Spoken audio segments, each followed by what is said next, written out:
Hello, everybody, and welcome to UGASports, Georgia Recruiting Rumors versus Facts. I am Blaine Gilmer here with Jed May and Trent Smallwood. And Trent, Jed, why don't we just go ahead and start it off with a little commitment about an hour before the show. Aliou Bah he flipped from, decommitted from Florida State the other day and now has joined the Georgia Bulldogs. So there's the commitment edit. If you're watching on the YouTube channel, you can see that Aliou Bah has now been added to this class of 2022 as a verbal commitment to the University of Georgia. Trent, I'm going to try to throw up some of his highlights here while you tell us kind of what Georgia's getting in Aliou Bah. Yeah, I mean, they're just getting. I think a lot of people, kind of look at the rankings when that comes to that, but I know that Bah was one of their top offensive tackle targets since the beginning. He's kind of been a guy that they've been going after, and he just athleticism. I mean, he's just like a Andrew Thomas type athleticism with his length and his ability to get to the second level. I mean, you just got to like what you see on the film. I mean, he plays at IMG. He can also run block very well. Just a good pickup for the offensive staff in Athens. Jed, he seems to be a rather guarded individual, has an offensive lineman's personality, so to speak, if you would, in terms of at the 5-star challenge, he's a guy who did not want to talk a whole lot. You want to share on that experience a little bit when he was committed to FSU? Did you say guarded because he's playing guard in these highlights? Was that a joke? Yeah. It was very good. I didn't think about that. But yeah, when he came to the 5-star challenge, I want to say that was maybe the third weekend in June. And we had heard buzz that I can't remember if he had just visited Athens or was planning to visit right after the 5-star challenge. Either way, you were there, Roddy, me and Roddy and you, Blaine, were there, and we were trying to talk to him at the media day they had, the night before, and he had a Florida State shirt on, I think, if I remember right, and he talked about Florida State, but as soon as you asked him about Georgia on the record, he clammed up, which makes it seem like even then we kind of knew, okay, if this kid doesn't want to talk about it on the record, there's something up there. And, obviously he was committed to Florida State at the time. So it's something that's been going on all summer. They've been recruiting him all summer and he visited for the Arkansas game, clearly had a great experience. And, he decommits on Saturday and, 48 hours later, he's part of this 2022 class. I know Matt Luke likes those offensive linemen that are versatile and can play, 4 or 5 different positions. And he's definitely a guy that can play probably right tackle or shift in the offensive guard. I'm not sure he's really the left tackle mold just yet, but probably offensive guard, right tackle would be where he'd be best suited.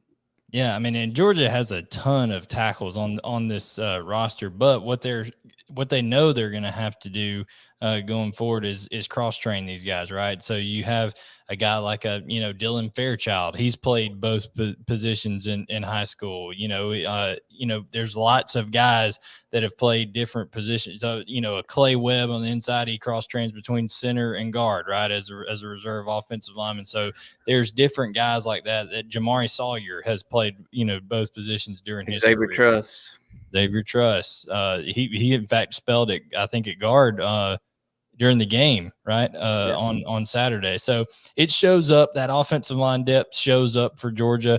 And obviously we've got some questions out here. One question is going to lead towards the transfer portal. And guys, that's a reality. Georgia hasn't really had much of that other than like Cade Mays maybe going on with the transfer portal offensive line wise, but who knows, that could be part of it down the line because there's only 5 spots, right? And then you got 15 to 17, 18 linemen that can all really play. We'll see what ends up happening there, but Georgia, once again, for those just joining us, does get that commitment right there from Aliou Bah, the IMG 4-star offensive lineman, was recently committed to Florida State, now is a Georgia Bulldog. So let's talk about the impact of that, right? Here's Aliou Bah, who is, if you remember back in, I think it was mid-June, Trent and Jed, that Georgia had like 6 IMG prospects come for official visit weekend. it looks like Aliou's really the one that has panned out from that visit. Everett, a lot of those other guys ended up going elsewhere, but now with Bear Alexander down there, other guys that they're targeting, in the 2023 class and beyond, Kamari Wilson still hanging out there. So Aliou Bah now gets to become a recruiter in his own right. I mean, I think just continuing that IMG pipeline is important for Georgia, right, Trent?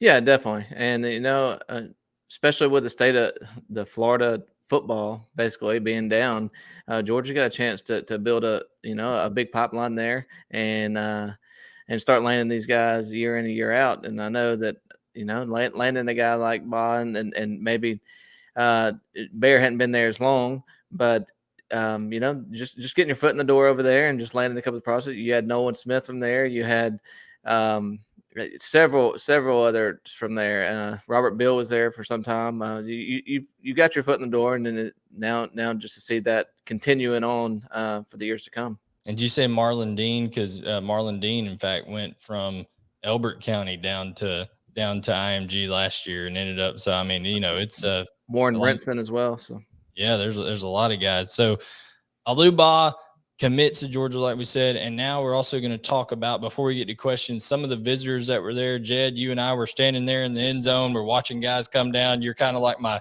spotter. I've got the camera. You're saying, "Oh, over here, there's one coming down that," because they send them down 2 stairways. So they really try to get you if you're only got one camera and things like that, or one guy that can shoot with the vest on and things. They're real strict with that at Georgia. At Auburn, you could literally go and like put your arm around one of the coaches if you wanted to. Now the coach may punch you in the face, but you could get away with it over there at Auburn, being that close.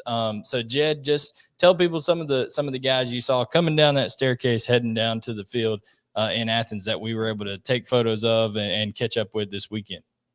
Yeah, we spotted Michael Williams, AJ Harris, Luther Burden wearing a Cincinnati Reds hat, his East St. Louis teammate Miles McVay right behind him, Braden Joyner from Auburn High School, who had Georgia in his top 8 today, Madden Sanker, an in-state guy, was there. A bevy of Georgia commits, Malachi Starks, Nylan Morissette, Ja'Cory Thomas were there. I know Ja'Cory Thomas was spending time with AJ Harris over there on the sidelines. Which, speaking of which, I put this in the notes the other day, but Amir Speed and George Pickens too. They came out of the tunnel. They weren't dressed for the game. They went straight over to those recruits on the sideline, and presumably we're chatting up some of those guys on the sidelines too. So it was a huge, a huge gathering of guys. I talked to Michael today, and he kind of walked me through his official visit weekend from, he gets picked up by a car service at his house after his game Friday night and comes into town, and he's got all his favorite snacks and the cards and the notes and all that stuff laid out in the hotel room, all the way through, breakfast at Kirby's house on Sunday and a recruit cooking challenge, I think, on Sunday afternoon. So it's crazy what all these guys go through on these official visits. But yeah, all that to say, there's a lot of big guys in town over this weekend. Yeah, and when you come to those official visits and things like that, one thing all the guys love doing, Michael and Luther put out the pictures of the photo shoot, right? The uniform combinations, all that kind of stuff that they're able to do during that.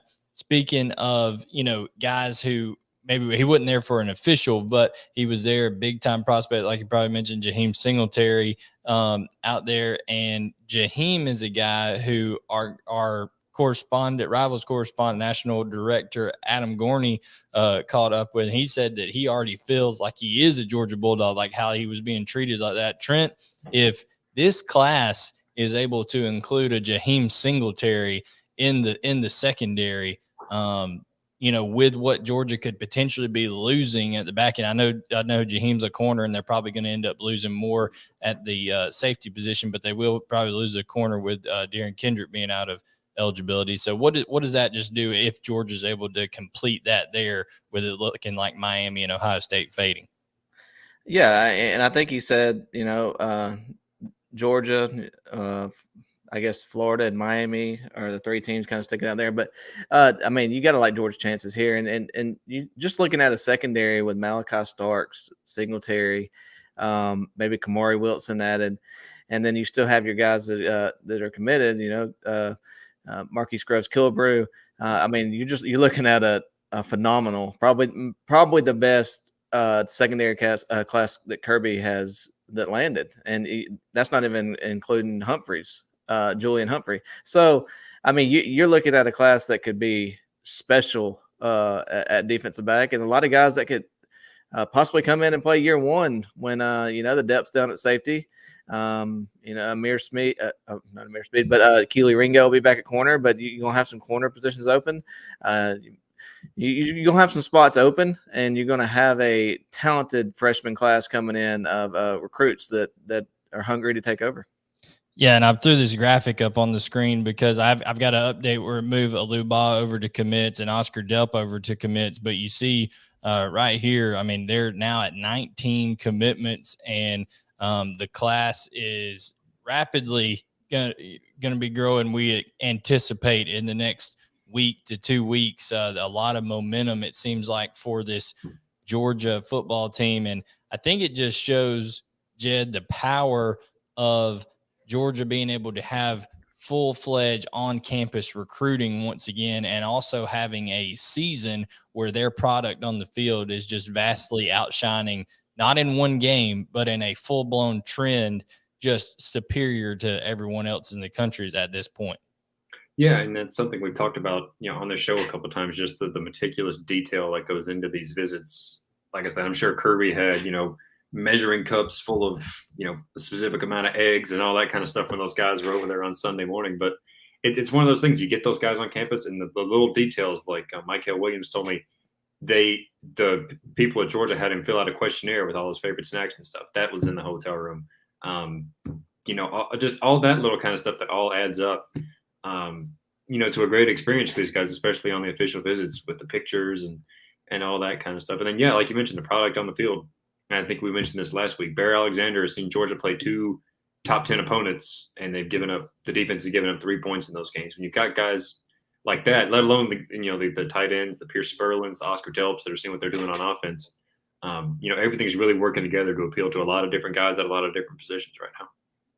Yeah, and when you talk about this class going forward, there's a question that we're going to get to, and I don't want to usurp the questions, but I think people need to realize, Trent, that as successful as on-campus recruiting has been, like Jed just said, all the detail and things like that, there's going to be some guys with some of the developments that have happened in college football. Like, look, Ed Orgeron just parts ways, right? LSU lost a couple of commits today. In fact, it's rumored that Georgia could be in on trying to get a couple of those guys on campus, just swing by, take another look. What do you think is the reality of, okay, coaching changes are starting to be made? Let's say Dan Mullen gets in some hot water and Florida, decides to go another direction, something like that. There could be guys that pop up even between now and December 15th, when the early signing period starts, that nobody's even talking about. Oh, definitely. And this is what you see with guys like Kirby, Saban. It's what you've seen in Alabama in the past. You taking advantage of programs being down, and it's just the nature of having a good recruiting staff like Kirby does in Athens. Just they're taking advantage of Coach O at LSU stepping away. There's a lot of uncertainty there. Florida. I know Georgia's after a couple of their commits, including Humphrey. It's just those guys are. Let's be honest. Julian Humphrey and Shamar James are probably committed to Florida in spite of Dan Mullen, anyways. But so I don't know how much that would affect.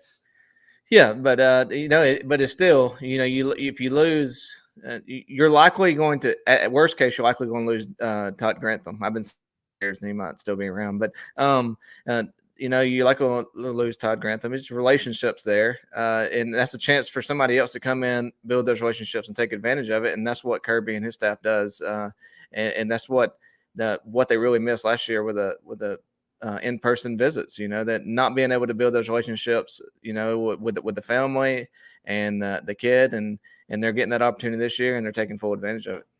Yeah, I think, one thing you saw with Ernest Green, right, who came a couple weeks ago for his visit, when you have the family element, like you talked about, Ernest Green's mom, by all accounts, just fell in love with that Georgia staff. I've got a future cast in for Ernest Green. Now, he does have he did just come off an official visit to Texas, and he's got one coming up to Ohio State. It was rumored back, a while back that Georgia and Ohio State were kind of the ones battling.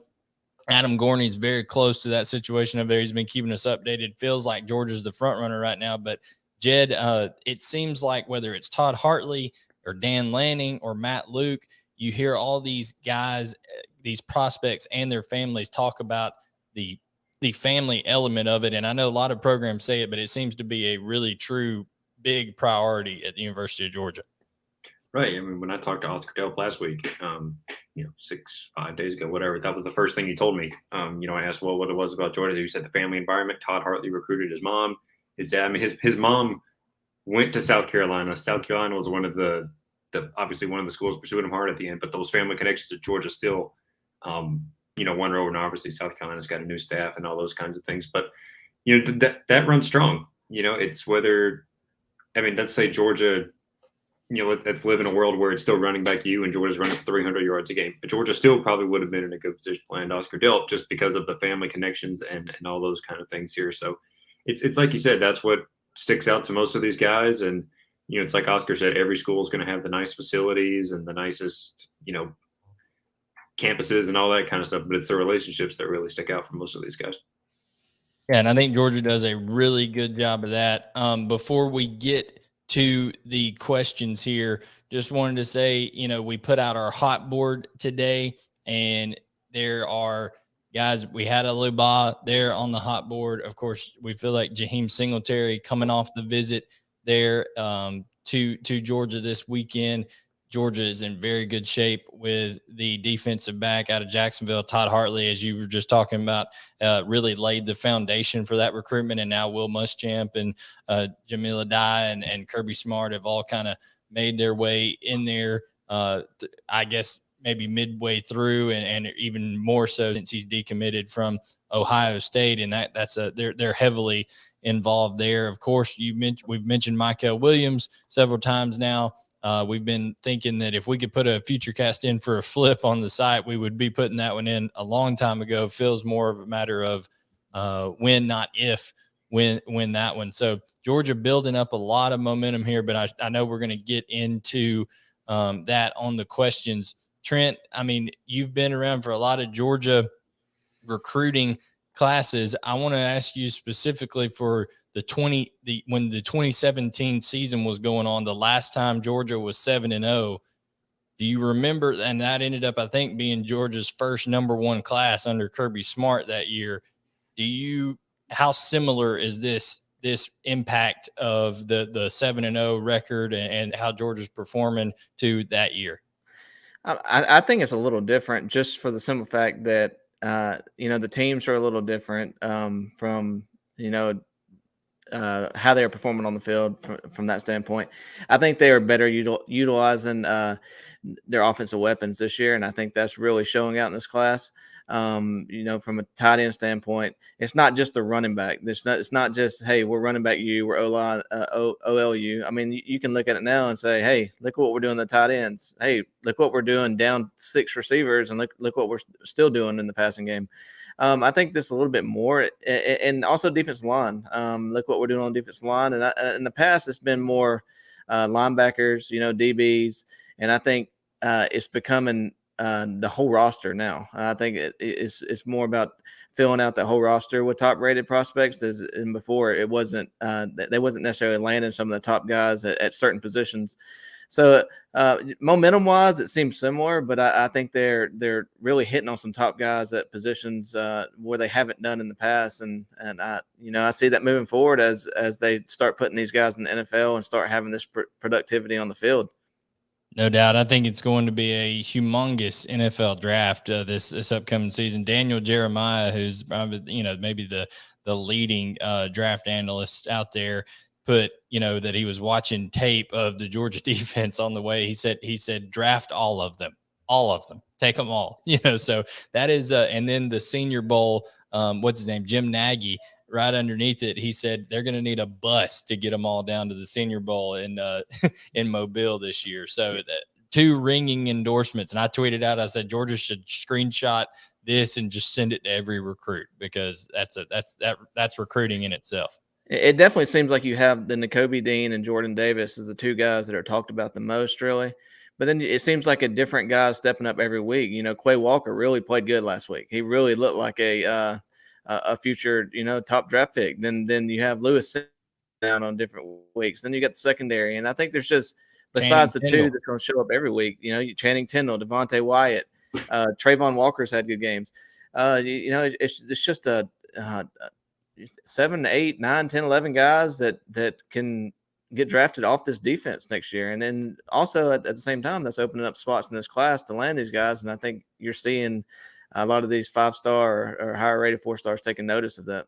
Well, when you see Shamar James be there twice in a row now for Georgia games, and he's probably saying, well, Jacoby Dean's going to be gone. Quay Walker could probably be gone. Channing Tindall might go in the draft this year. That's the 3 starting inside linebackers. I know they got Jamon Dumas Johnson there and Xavier Sorry and Smile Munden, but they play about 4 guys during that. So he's probably just doing the math there and seeing what could end up happening. So Georgia, a lot of momentum. But let's go ahead and get to questions here. Jed, if you don't mind, read that first one off there for us. It's from Realistic UGA Fans. It says, do you guys see UGA hitting the portal this offseason for needs? And if so, where? Should we expect some current players to hit the portal? Okay, so in terms of the first part is saying, do you see UGA hitting the portal for guys? I definitely think that's just going to be a stalwart now of how recruiting's done, right? I mean, they've even added the 7 spots to replace guys in the portal when you bring transfers in. So the NCAA is basically full-fledged, just all in on the transfer deal, accepting it. And Trent, I think a position where, depending on what happens with a JT and with a Stetson, if let's say for some reason they're not around or they're not there anymore, both of those guys, Georgia's not going to go to battle against Oregon with a first-time starter, I don't believe. I think they would go out and get a quarterback in the portal. No, I think they'll take a look at the portal with quarterback. I think they'll take a look at the portal with outside linebacker, a couple positions. But I think it'll all come down to is there a player out there that can, help us win championships? Like you look at Darian Kendricks, he's come in and he's, helped them to be 7-0. Would they be 7-0 without him? Maybe, but still, he's a starter on that defense, and he's produced a lot. He's been very good for Georgia. They've hit the. I think you just look at. You're probably not going to land a tight end in the portal, but you're going to look at what needs do you have as far as the roster and quarterback, outside linebacker. You're probably going to go look and see if we can find some upperclassmen, because what you're going to be dealing with next year at outside linebacker is, a bunch of freshmen, redshirt freshmen, sophomore, a bunch of underclassmen, and maybe we can get a junior or senior in that room to help those guys. Well, who knows? Let's say Mark Stoops ends up getting an offer he can't refuse from LSU, right? And some of those LSU receivers see the track record of Mark Stoops' offenses and say, "Hey, I'm out of here. I'm going somewhere else." And Georgia's now becoming more explosive down the field. Who knows? That could open up some opportunities in terms of that. So there's a lot. The portal is here to stay. The portal is going to be an element that Georgia takes, but selectively takes, like you pointed out there, Trent. And Jed, Trent, either one of y'all, does anybody expect there to be, an exodus of players from Georgia? It's hard for me to think that too much because of how many are going to get drafted. I think there's going to be opportunities next year, like you mentioned, Trent, Jed. I don't see any real backlogs at a position. To me personally, I think it all depends. Looking at the offensive line. Looking at the offensive line, are you in the 2 deep on the offensive line? Have you been passed by freshmen? Have you been passed by Amarius Mims or something like that? Are you behind him now? I think you look at that, you might see a couple guys from that area transfer out. A lot will depend on Carson Beck. Does he choose? If JT or Stetson was to come back, I think you could see Carson hit the portal. But I think it'll depend on a lot of things. As far as running backs and stuff, that they're using all the running backs, and I think you'll see more time for Deshaun Edwards next year with a couple of those guys gone. So I don't see many those guys. The whole wide receiver room's played, and so it'll be interesting to see. Is any of those guys got passed up? Does any of those guys choose to use their COVID year and maybe hit the portal and not come back to Georgia? It'll be interesting to see. Hoogie 706 says, "What happens if Burden?" He said Burden, but he meant Burden commits and Kojo wants in. Jed, you've talked to Kojo probably as much as any of us, and also Denylon Morissette, who's 7-on-7 teammates with him. At this point, we always say, like we've said with Michael Williams, he's still committed to Ohio State. So, even though he's been there like 3 times in a row for Georgia's home games, it's hard to say anything until that actual decommitment comes. But, what's your opinion on that, Jed? Like wide receiver room wise, if they get Luther Burden tomorrow and then Kojo comes calling, do you think there will be room in the class for Mr. Antwi? It's hard to say. I think it might be one of those things where, you're taking X amount of guys. Okay, we've got 1 or 2 scholarships left. Do we use it on another receiver? Do we use it on another defensive back? We've talked a few times, if Singletary, Kamari Wilson, and Julian Humphrey all want spots, should they get in? And the answer, seems to be yes. So I think that could be one of those things that might honestly, play out pretty late in the process. Now, on the flip side of that, say Luther Burden goes to Missouri tomorrow. Does Georgia ratchet up the heat on Kojo Antwi? Did they try to get him back for another game or two there in November? I would tend to think so. I know Kojo posted on Instagram today he's going to Ohio State's game against Penn State next night game. Yeah, so so that he could go there and decide his recruitment's over and he doesn't want to come to Georgia anymore anyway. So I think that dynamic there is going to play out over the next couple months or so. But obviously the biggest domino to fall is one that's falling in about 22 and a half hours when Luther Burden commits tomorrow night. Yeah, we might as go ahead, Trent. Yeah, I think you look at Shaz Preston too with everything going on at LSU. I think he's a guy that probably could fall into place if Luther does decide to go to Missouri. Yeah, I talked to Shaz's father the other day, and we were just kind of talking about what the recruitment is like, how it's going right now, and he told me they were keeping a keen eye on what happened with Ed Orgeron and things of that nature. So we'll see how that affects, but we do know for sure that they plan on taking an official visit to Georgia and an official visit to Alabama. I think Georgia and Alabama have the better shot than LSU right now until they see maybe who the next head coach. Now, if LSU goes out and pulls a Lane Kiffin in as their next head coach, Shaz Preston probably stay in Louisiana, and go over there to play in that kind of offense. But I think that fit is going to be key for those guys. But speaking of wide receiver and speaking of Luther Burden, we've already talked about it a couple of times now. I've put out there on the vent, Trent's put out there on the vent, that we both feel strongly that he's going to end up at Georgia. Now, what I want to talk about here is he's coming off an official visit this close to a commitment announcement date.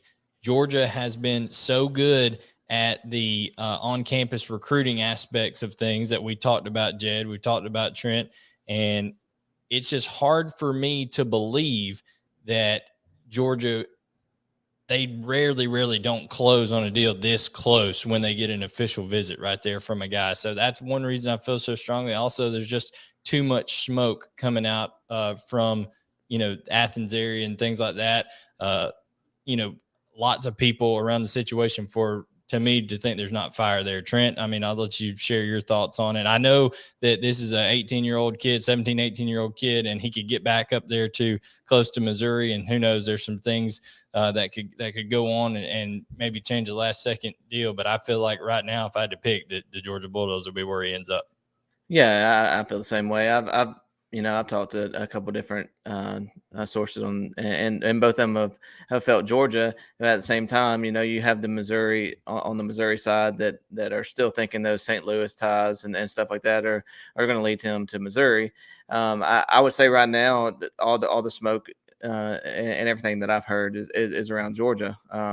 Could it change in the next 22 hours? Of course it could, but and we've seen it happen before with hometown kids with their home state. But from where I would say right now, I would pick Georgia.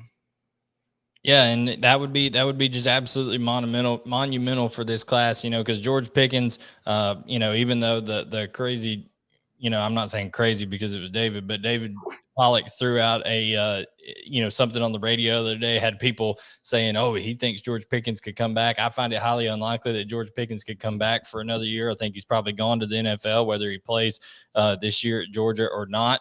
But the search for a true number one receiver, right, will be on, and I think that could be attractive, right, to a guy like a Luther Burden, who to me reminds me the way that he plays with such physicality and tenacity. He reminds me of a young like Des Bryant almost. I mean, he's a physical receiver that goes after it. He can do the finesse stuff, but at the same time, he really attacks the game. It seems like I love the way he plays. He's a good returner. That would be a huge pickup for the Georgia Bulldogs. So let's get to our next question here. Somebody asked about, is Marvin Jones Jr. interest legit? That was Go Dogs 1720. Jed, I haven't been able to get much on Marvin Jones. I've reached out to a couple people, obviously, for him to think enough about Georgia to come up on an unofficial, which is on his own dime, take his time and money to come up on a visit. There's enough interest there. And I know Dan Lannon, of course, is trying to fill this edge position, the edge position group, with as much talent as he possibly can. Nigel Kelly came, Marvin Jones Jr. came, Michael Williams, of course, they're trying to flip. So anything on Marvin Jones Jr. or anything, around that edge position that you just kind of want to, Shamar Stewart's there, of course, so a lot of edge guys still out there. Yeah, I haven't been able to get in contact with Marvin either. I tried him the other day, but it's one of those things where it doesn't hurt to maintain those relationships with guys, right? And we talked about the transfer portal earlier. Say Marvin Jones goes to, I don't know, say he goes to Florida State and Florida State fires Mike Norvell after next year, something just, hypothetical. Then that relationship with Georgia's still there. Stuff like that. It never hurts to maintain those relationships with kids. And even when kids that are still committed, Aliou Bah, same situation if he had stayed committed to Florida State. I was about to say, we're talking about Marvin Jones, right? Not Travis Hunter, right? Yeah, Travis Hunter. There you go. Same thing. So sure. It's one of those things where guys that are that talented in this day and age with the transfer portal and the eligibility waivers and all that kind of stuff, you just never know. So, could he end up in Georgia's 2020 class? Maybe. It seems like there's a lot more smoke around Michael Williams and Shamar Stewart, guys of that, those guys right now. But an unofficial. It's what we said about Travis Hunter a couple weeks ago. An unofficial visit to start. So.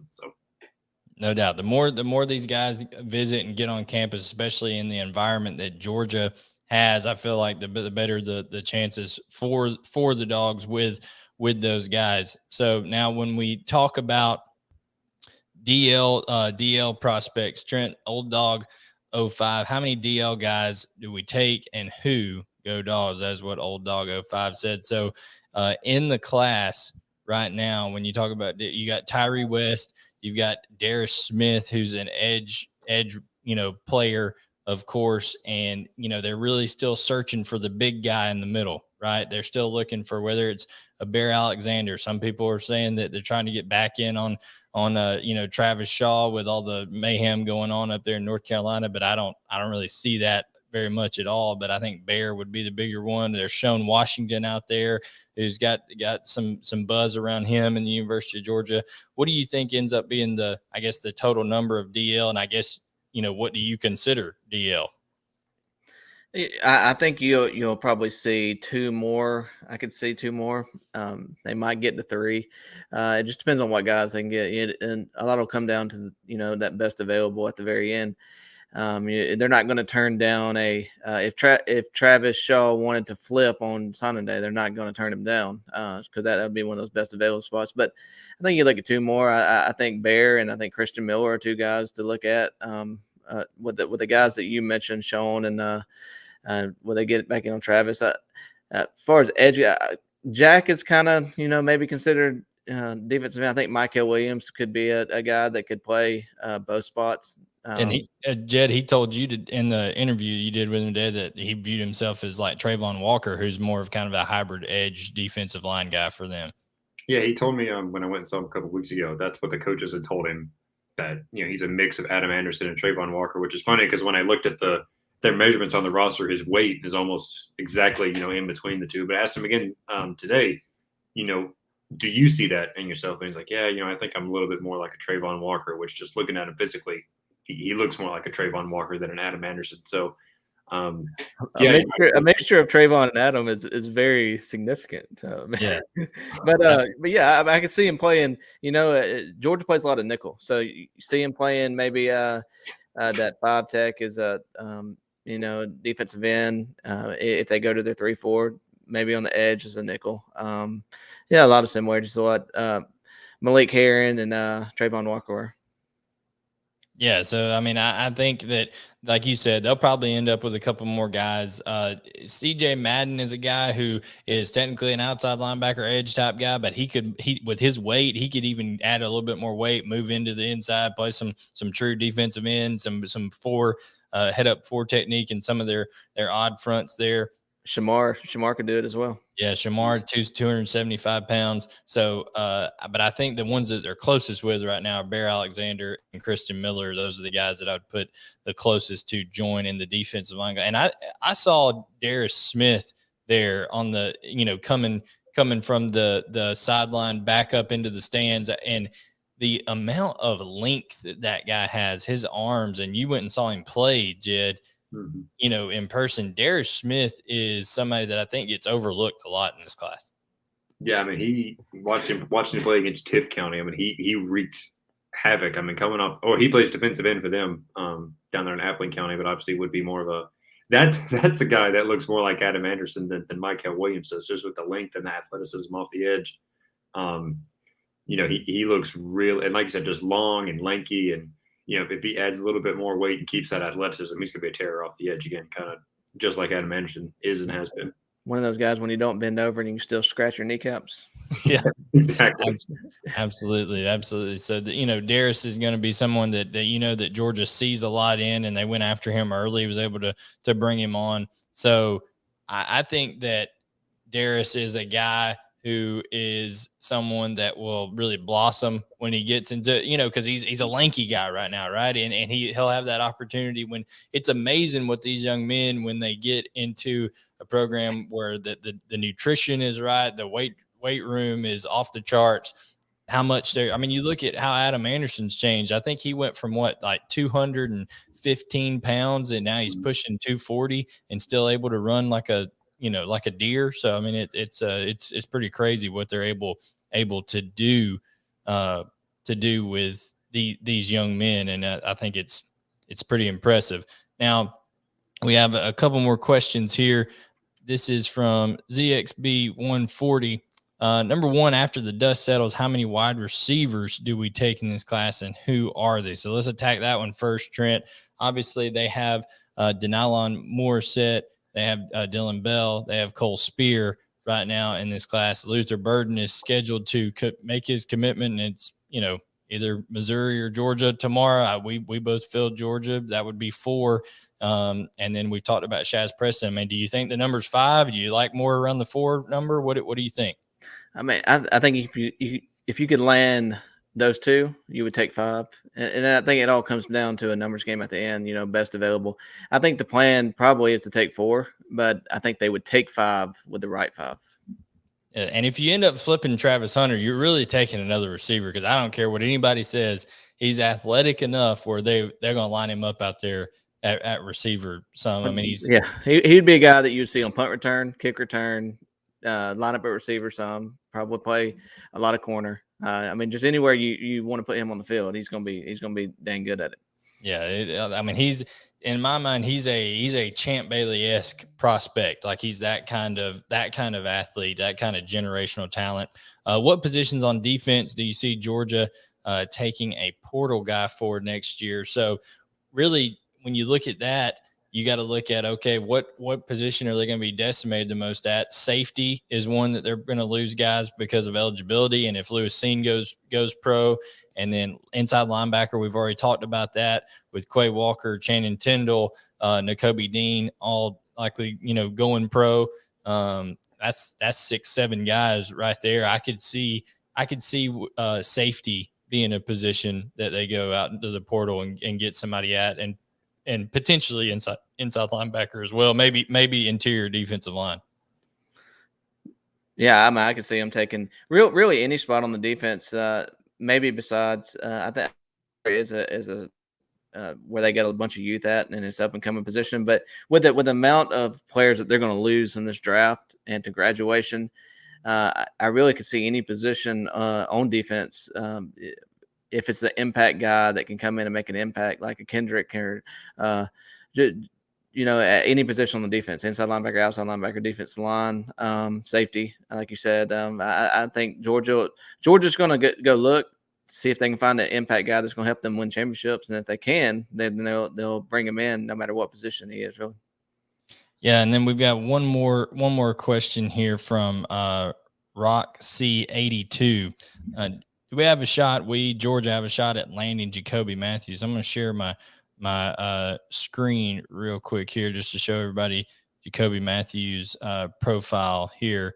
5-star, that was committed to. He was previously committed to LSU, decommitted back at the end of July, and Georgia has definitely been in talks with him, and word out there that he's trying to they're trying to get him down for a visit. Trent, you know some guys over that way towards the Bayou. Any inclination on to what the chances and realities are with Jacoby Matthews? And we said safety is a position of need. Yeah, I think this will all come down to who's LSU going to hire, how quickly do they make that hire, and then and he's also going to. I've heard Alabama in the mix there too. I think it'll be Georgia will try to get him on campus. I'm sure, maybe for the Missouri game, somewhere around there. But can Georgia get him on campus? Can they? I'm sure Kirby ain't gonna turn down opportunities to land top-rated guys like that. He's gonna shoot his shot, but I think a lot of it will come down to he's a Louisiana kid. Is who does LSU hire and the impact of that hire, and I think Alabama is in the mix as well.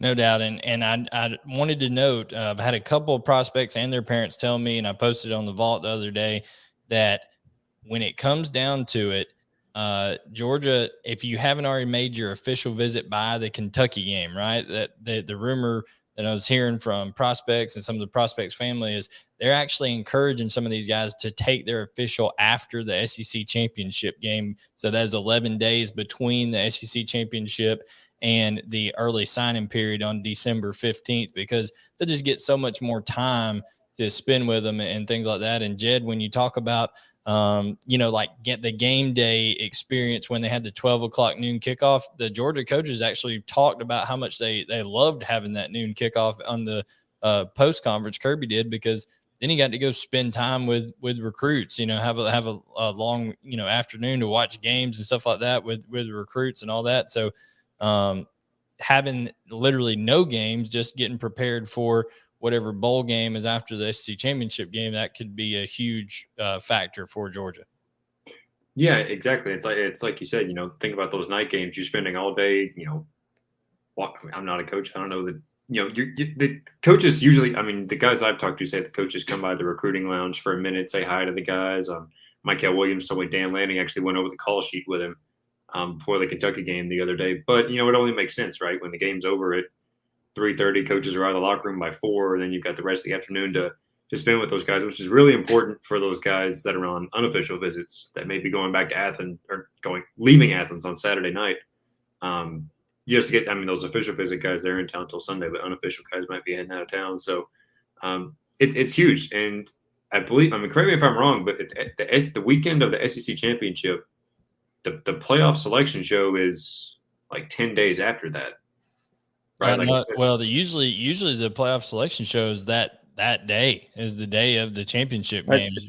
It's the next day. It's Sunday after Saturday. Okay. The Sunday, Okay. the next that next day. So if things go according to plan for Georgia and the way that they're playing right now, if they continue to get better and get guys healthier, it's not out of the realm of possibility that they've come off winning a SEC championship and then the next day decide to bring in 3 or 4 5-star guys for an official visit, or something along those lines, or an unofficial, and get them in there and see what's going on. So that would definitely be a really, really big advantage for Georgia, and that's something that they're leaning towards. But that's kind of all the questions that we had this show. We've covered some of the list. Guys, make sure you're subscribed over at UGASports.com. Over on the Vault is where we post all the stuff that we're hearing on a daily basis. We'll have all the coverage leading up to Luther Burden's commitment. I believe it's at 7:00 tomorrow night.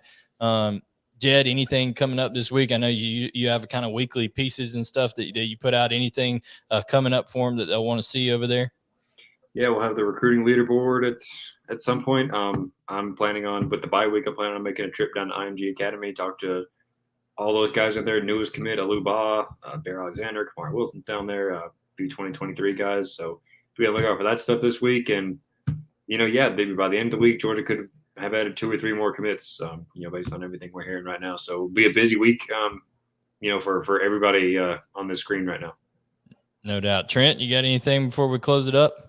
No, I was just going to make a comment. I was at the North Gwinnett Collins Hill game, and what's impressive to me about Kirby and his staff is, he came in on the helicopter. He stood on the sidelines, and then at halftime, the teams were going to the locker room, and before him and Muschamp both left at halftime of the game, and he made a point to go to kind of step out in the field and say something to the North Gwinnett coach, like, you're doing great, blah, blah, blah. But it's the little things like that and building relationships is what Kirby is, outstanding at. And that's the reason why he has the relationships he does and is able to recruit like he does with his staff. And, it's the things that, are pushing this program over the top right now with recruits.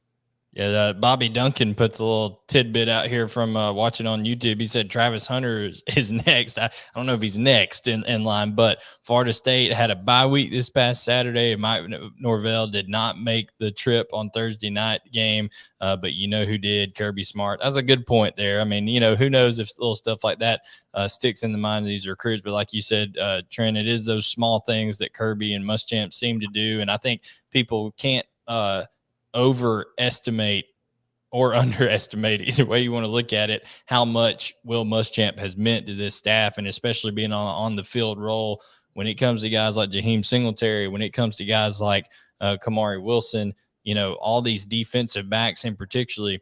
People just don't realize how valuable it is that Will Muschamp and Kirby Smart truly bleed Georgia red and black. I mean, they played in the uniform. They love the university. They want it to succeed, not only because they want to have success for themselves and make more money and things like that, but it's their alma mater, and they want to see Georgia win a national championship. So that's why they recruit like their hair's on fire. I mean, they're going after these guys, and I think that's something that gets underestimated a lot of times. Yeah, and you heard, when they ask Kirby about recruiting, he always says, "I love to recruit." I love to recruit. He loves having those relationships. He loves building those relationships with parents. He loves building. It's probably like a game to him because he's trying to win that game every time he's playing it. But him and Muschamp's kind of like a cheat code in the game. Having them together. Muschamp didn't have much success as a head coach, but he's always had success recruiting. He's always had success putting guys in the NFL, and just having those two guys together with that experience and both of them that truly bleed Georgia is just a combo that other SEC coaches are not liking. No doubt. So that's kind of our show here for tonight here on Georgia Recruiting Rumors versus Facts. Guys, make sure to like, subscribe. We'll have the podcast form up on the tomorrow, and appreciate everybody joining in, and we will catch you next time on Georgia Recruiting for UGA Sports, Georgia Recruiting Rumors versus Facts.